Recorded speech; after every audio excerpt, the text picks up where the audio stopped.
Welcome to the first episode of a brand new series on the Bacon channel, The Brilliant Bacon Book. And today we will be diving into the devious story of the bagel. In our minds we will have to travel to Chelm, which is a settlement close to the Polish border with Ukraine.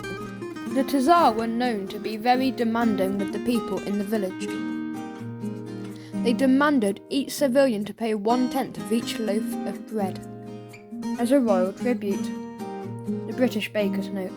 I'm very glad I didn't have to live at this time. I love bread. Anyway, back to the story. It was demanded that the portion of bread had to come from the middle of the loaf. Can you guess why? Quiz time. The portion of bread had to come directly from the middle because... Leave in the comments what you think. The Tsar and the people had a rock, paper, scissors tournament and the people lost. It has the least crust, or it was tradition. A, B or C, guys. And the answer is... B. It had the least crust. Back to the story. This is my favourite bit.